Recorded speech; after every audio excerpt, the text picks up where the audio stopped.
Saya dan istri suka sholat tahajud secara sendiri-sendiri pada waktu yang sama. Pertanyaannya, apakah akan lebih baik jika kami mengerjakannya secara berjamaah daripada sendiri-sendiri?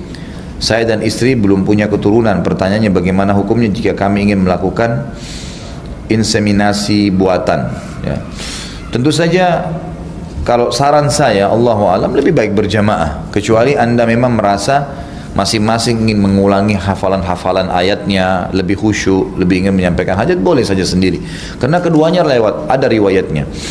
Riwayat tentang Nabi SAW sholat malam sendiri pernah. Seperti hadis Bukhari menjelaskan, Aisyah radhiyallahu anha mengatakan, saya pernah tahu Nabi SAW sholat malam pada saat saya temukan kaki saya dipinggirkan, disingkirkan oleh Nabi SAW ke posisinya pada saat beliau akan sujud. Artinya Nabi SAW sholat sendiri dan Aisyah tidur gitu kan. Tapi Nabi SAW juga pernah sholat di masjid, sholat malam. Kemudian Abdullah bin Umar datang radhiyallahu anhuma untuk ikut jadi makmum, dan Nabi SAW membiarkannya sholat berjamaah. Jadi dua-duanya boleh saja. Allahu a'lam, itu yang saya tahu. Jadi Anda lihat ya, kalau suami istri ini bisa sholat berjamaah dan itu lebih baik ya, bisa lebih khusyuk gitu kan. Terlebih lagi fatwa ulama dibolehkan sholat malam sambil memegang Al-Quran, sholat sunnah ya.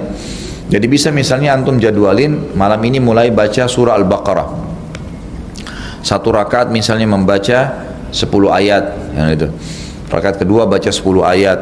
Kan kalau kali 8 rakaat lumayan 80 ayat gitu kan. Kalau satu malam kita bisa baca, apalagi kalau antum bisa genapkan dalam satu malam 100 ayat ya kurang lebih bacanya 15 ayat satu rakaat gitu kan, sambil pegang Al-Quran. Itu insya Allah sangat mudah untuk mengkhatamnya ya.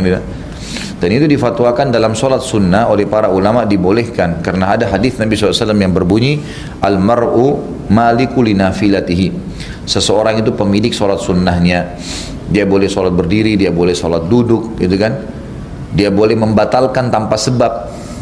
Orang lagi sholat ba'diyah Isya misalnya kayak tadi antum melakukan, dan antum tiba-tiba batalin, enggak saya mau sholat di rumah aja deh, enggak dosa. Tapi kalau sholat wajib enggak boleh, harus ada udurnya batalin.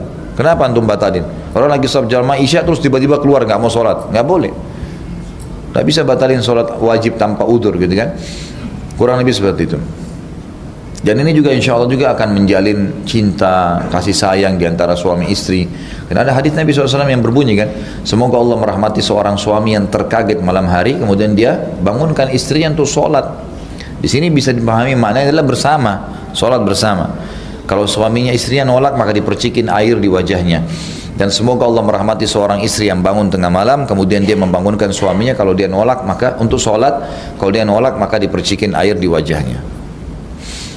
Ustaz, bagaimana pandangan mengenai pendapat bahwa waktu sholat subuh yang ditetapkan di Indonesia lebih cepat dan belum masuk fajar shadiq, sedangkan sholat fajar itu baru masuk saat fajar shadiq, menunggu sekitar 10-15 menit fajar kadhib? Allahu alam, saya tidak pernah secara pribadi mempelajari itu, saya juga tidak tahu.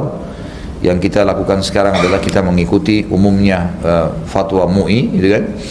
Kalau ada di antara teman-teman yang punya dalil, bisa meyakinkan MUI, bisa datang dan itu diubah insya Allah. Karena memang para ulama mengatakan, ij'al bainaka wa bainan nar aliman, jadikanlah antara dirimu dengan api neraka seorang alim. Kalau ada fatwa, kita berpegang pada fatwa MUI, itu waktunya ya sudah kita jalankan gitu kan. Allahu a'lam, itu yang saya tahu. Dan insya Allah tidak ada yang salah, kecuali memang ada bukti-bukti yang jelas. Kalau itu memang salah, belum masuk waktu, kemudian diyakinkan, insya Allah kita tidak ada masalah untuk mengikuti itu. Allahu a'lam, karena saya pribadi tidak pernah meneliti itu ya, saya tidak tahu.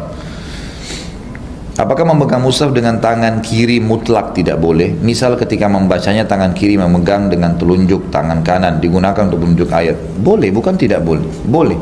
Tapi sunnahnya, pahalanya pakai tangan kanan. Jadi kalau dalam hadis Bukhari dijelaskan Nabi SAW kana yuhibbut tayammun. Nabi SAW sangat cinta, suka menggunakan sisi kanan. Riwayat lain mengatakan Nabi SAW menggunakan tangan kanannya untuk kebaikan-kebaikan dan menggunakan tangan kirinya untuk menyelesaikan urusan yang buruk, misalnya maaf, cebok dan seterusnya tangan kiri. Tapi kalau tangan kanan digunakan untuk menggunakan hal-hal yang positif. Itu sunnah Nabi SAW. Kalau tangan antum sudah pegal baca Quran dengan tangan kanan untuk pindahin tangan kiri, nggak masalah, bukan pelanggaran itu. Tetapi sunnahnya, pahalanya adalah tangan kanan. Lengan tangan kanan, gitu kan. Kalau Qurannya agak besar, mushafnya besar, bisa dipakai. Kalau di masjid-masjid mungkin ada penopangnya, maka itu sangat baik.